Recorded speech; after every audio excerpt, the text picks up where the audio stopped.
Olá, galera do Namur! Olha, eu gostei tanto do papo com a Vanessa Correia que eu pedi pra gente estender a entrevista. E eu tô aqui com ela agora para falar de um assunto que eu acho que interessa a todos, são terapias breves. Coaching, PNL, terapia positiva, psicologia positiva. Bom, vou falar um pouquinho da Vanessa primeiro. Ela é especialista em terapias breves, como hipnose, PNL, coaching, psicologia positiva e atua apoiando as pessoas que estão buscando essa curadoria pessoal, com esse conjunto de ferramentas que ela já aprendeu e está compartilhando conosco. E tudo isso começou a partir de uma experiência dela, depois da necessidade de emagrecer 60 quilos. Gente, é muita coisa. E aí, hora de cuidar da mente, e isso foi além dela. Ela descobriu uma vocação que ela tinha. Me conta, Vanessa, prazer em tê-la aqui. Muito. Me conta sobre essa experiência, 60 quilos. 60 quilos. Foi uma loucura isso, porque eu não engordei da noite pro dia, né? Eu sempre tive uma tendência a ser mais pesada. E aí, por conta de genética e tal, eu fui comissária de bordo. E quando eu saí da aviação foi quando eu comecei esse ganho de peso, quando eu estava fazendo outra faculdade. E vai. Quando eu vi, já estava nos 60 quilos. Só que... Os 60 quilos? A mais. A mais do que o seu peso atual, Exatamente. que é de... Eu pesava 147 quilos na época. E aí, o que aconteceu? Eu não tava... Na verdade, não é que eu não estava feliz. O corpo era o que menos me incomodava naquele momento. O que mais me incomodava era o fato de querer fazer alguma coisa que eu não sabia o que era. Que eu sabia que eu tinha uma capacidade de fazer mais do que eu vivia naquele momento. Só que eu não sabia nem por onde começar. E um dia eu escutei assim de um supervisor meu. Porque depois que eu saí da aviação, eu trabalhei no mercado de luxo muitos anos. E aí ele disse assim pra mim: você já percebeu que quando você ensina alguém a fazer alguma coisa, você conecta mais essa pessoa a ela, além de ensinar o que você tem que ensinar? E eu fiquei com aquilo na cabeça, eu falei, nossa, acho que eu posso fazer alguma coisa a partir daí. Nesse momento, a minha primeira ação com o meu corpo foi fazer uma cirurgia. Então eu fiz a bariátrica, emagreci e engordei de novo. Nossa. E aí eu falei, não dá, preciso ir cuidar da cabeça. Isso é bem frustrante, né? Aí fui cuidar da cabeça, e dentro disso eu fui procurar uma coach. Foi a primeira coisa que eu fiz. E eu lembro quando eu entrei na sala dela, eu disse, eu tenho uma frase que me persegue faz muito tempo, mas eu não sei o que fazer com ela. E ela sorriu e disse, qual é a frase? E contei a história do supervisor para ela. Você tem capacidade de conectar as pessoas a elas mesmas, além disso que você faz aqui. E aí a gente começou a aplicação do coaching. E à medida que ela fazia aquilo comigo, eu falava, meu Deus, é isso que eu quero fazer. Só que eu não falava para ela. E aí eu fui dentro das minhas próprias metas, dentro das sessões de coaching, fazendo isso. E depois que eu descobri minha vocação, eu falei, bom, agora eu preciso de mais. E aí eu fui fazer... Tudo isso que eu tô falando, eu passei pelos processos. Aí eu fui fazer hipnose. Aí o meu hipnotista utilizava as técnicas da programação neurolinguística. E aí foi nesse momento que eu consegui ressignificar as minhas próprias histórias, entendendo a minha relação com a comida. E foi a partir disso de entender que a comida é uma bênção e não uma treta, que hoje eu vivo isso de maneira muito tranquila. Ou seja, você aprecia a comida, você Sim. não se entope com ela. Não, de jeito nenhum. Existia um gatilho lá atrás que era isso. Eu costumava dizer que eu pesava 147 quilos no corpo e uns 500 na cabeça. Porque o peso dos pensamentos e das emoções e dos comportamentos são muito grandes. Então, à medida que você passa a sentar na frente de um prato de comida e entender o que está acontecendo ali, tudo se ressignifica ao redor daquilo. E com alguém te apoiando a fazer, é incrível. Foi a maior experiência da minha vida. Que lindo. Encontrar meu caminho, minha nova profissão e ainda entender como usar tudo isso para levar para a vida de outras pessoas. Entendi. E você teria uma dica para passar? Por exemplo, chegou um almoço, né? Aquele prato colorido, caprichado, que a pessoa mesmo cozinhou, ela mesmo fez a saladinha dela, ela aprendeu nos cursos do Namur, e aí ela tá ali na frente daquele prato, sei lá, pensar nos produtores, como aquela comida tá ali. Qual que seria uma dica que você teria para dar? Bom, primeiro de coisa, bote reparo, né? Como é que você come? Qual é a higiene que está ao redor do que você... Eu não estou falando higiene de limpeza, eu estou falando... O momento da sua comida, como ele acontece? Você tem tempo para comer? Então, ainda que seu tempo seja 20 minutos, então usa isso com qualidade.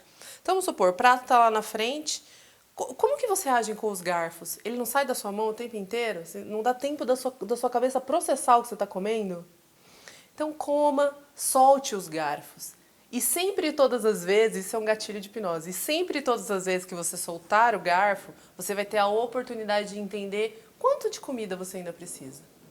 Então, esse ato de soltar e comer devagar, e prestando atenção, e respirando, respira, gente, para comer. Precisa, sabe, comer de maneira ansiosa. A meditação é uma coisa que ajuda muito, então, eu lembro que por um longo período eu meditava antes de almoçar. 5 minutos, né? Gente, 3 horas meditando? Não. 5 minutos eu parava, fazia uma respiração, entendia o que estava acontecendo, aí eu ia me alimentar. Só que num dia especificamente, eu fui comer e aí eu lembrei de uma memória, de um diálogo interno, e era até da minha mãe esse diálogo interno, e isso foi o gatilho mais importante que eu tive que ressignificar na minha cabeça para conseguir levar a história da comida muito bem. Então, eu encontrei, levei uma nova oportunidade para minha cabeça dentro daquilo, e aí minha relação com a comida nunca mais. Podemos saber o que acontecia nesse Sim, diálogo? eu lembrei que a minha mãe dizia, mãe, né, sempre quer o bem. Então, eu já fui uma criança que nasceu muito pesada. Na época que eu era comissária, eu tomava muito remédio para manter o peso. E eu me lembro que um dia, eu saindo do médico, minha mãe disse, "Ih, lá vai ela fazer isso de novo. Lá vai ela fazer mais uma vez, será que vai dar certo?" E quando eu estava na frente do prato, eu lembrei disso. Eu falei, não, isso não me traz uma boa sensação. E aí eu levei isso para dentro da história com o meu hipnólogo. E aí a gente encontrou aquilo, acolhemos aquelas sensações daquele momento que eu estava em transe, né, que eu estava sentindo. E aí eu passei a dar um novo rumo para a alimentação na minha vida. Que provavelmente foram sensações de dar murro em ponta de faca, Sim, né? potência, tipo, Frustração. de novo, vai fazer e não vai dar certo e tal. Mas teve uma coisa que foi muito importante nesse processo também, utilizar as ferramentas de coaching. Então, o coaching, ele é uma ferramenta extremamente pragmática, socrática, a gente diz, né? Então, qual é a função dele? Pegar alguém que está aqui e quer chegar ali com a melhor estratégia possível para a pessoa. Do ponto A ao ponto B, Exatamente. numa linha reta. Né? O que um coach de excelência faz? Ele não induz a pessoa a nada, ele não diz o que ela tem que fazer, ele sim apoia através de perguntas poderosas e estratégicas aquele momento que a pessoa está vivendo. Assim, e assim, a escutatória dentro de uma sessão é gigantesca, porque um coach cria as perguntas a partir da demanda do que alguém fala. Então, você fala, minha cabeça processa, eu te devolvo uma pergunta, e aí, através disso, você vai aumentando a sua capacidade de encontrar estratégias para sair do seu ponto A para o seu ponto B. Então, é uma ferramenta maravilhosa. Foi a primeira que eu estudei, e fiz todas as formações de coaching, e ter isso, né? Assim, muitas pessoas me procuram para se organizar, mas acabam descobrindo que o coaching é muito mais do que uma organização só. É a capacidade de olhar para um lugar e falar assim, meu Deus, será que eu consigo sair desse caos aqui? Sim, com um planejamento estratégico que você esteja engajada para fazer.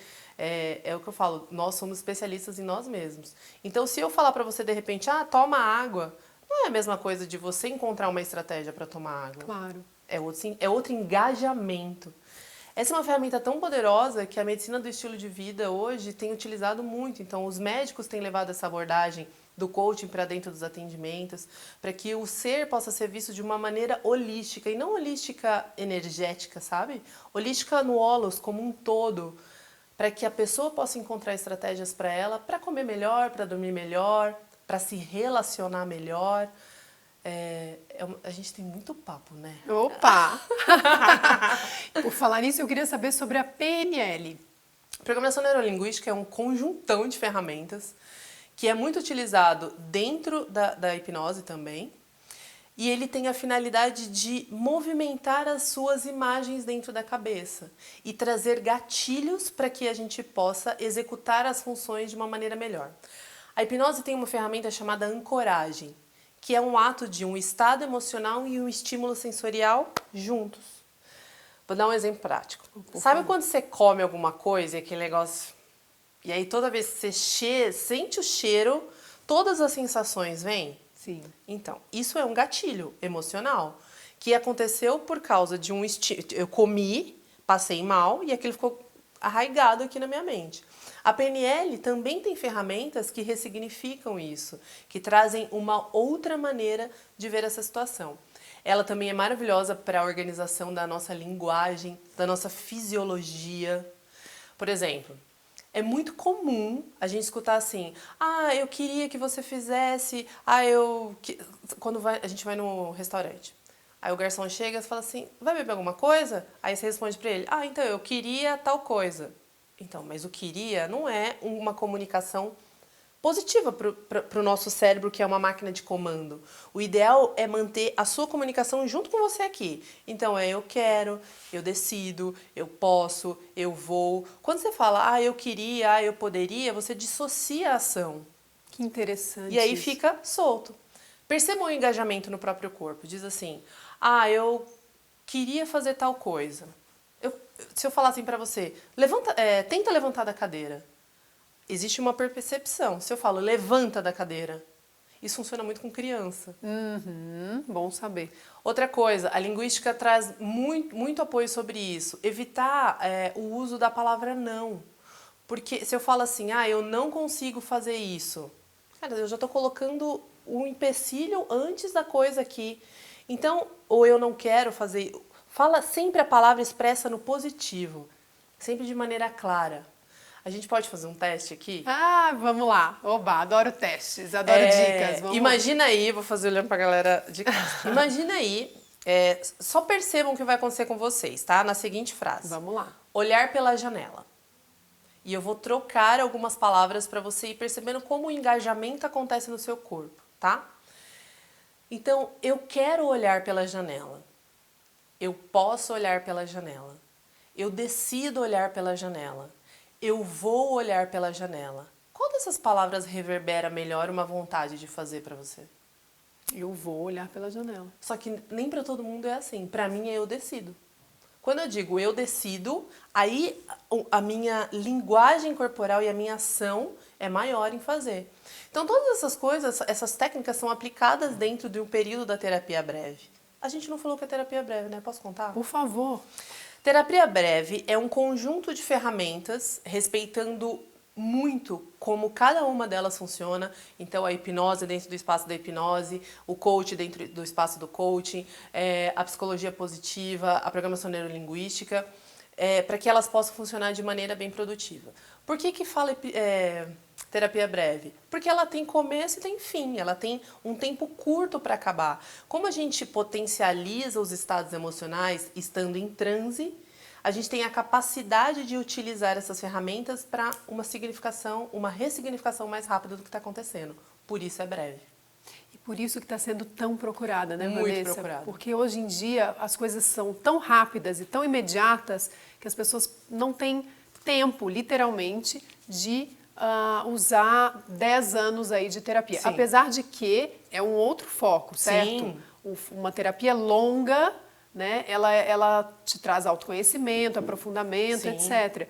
Mas a terapia breve ela é usada para casos específicos Exatamente. pontuais, seria isso? E tem uma coisa muito boa, clientes que associam terapias têm um ganho gigantesco. Então, a maioria dos meus clientes estão fazendo suas terapias comportamentais, cognitivas e afins e também fazem o cronograma comigo.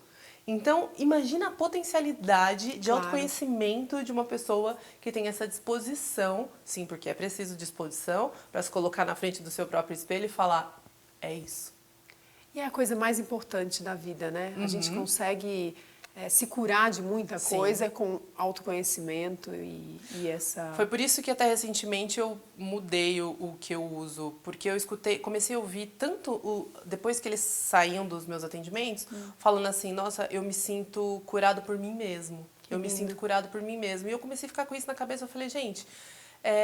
Isso tudo, esse processo todo é uma curadoria pessoal. E não só curadoria no sentido de cura, curadoria no sentido de o que mais eu tenho aqui? Eu vou pegar isso aqui agora e eu vou olhar para isso. Eu vou olhar e vou ressignificar isso, eu vou dar um outro tom né? Quando a gente usa a ferramenta do coaching, a gente dá um tom para como a coisa acontece, né? Eu estou margeado para onde ir, para como fazer, quando eu começo, quando eu termino. É isso. É isso, é só isso tudo. É só isso tudo. Que lindo. Olha, eu quero um curso da Vanessa Corrêa e vocês também? Ótimo. Então insistiremos para isso. Sim. E se você quiser conhecer os outros cursos do Namu, estamos lá, namucursos.com.br. Não deixe de olhar e não deixe de ativar também as notificações para receber mais vídeos, áudios, podcasts, etc. Um beijo e até a próxima. Tchau.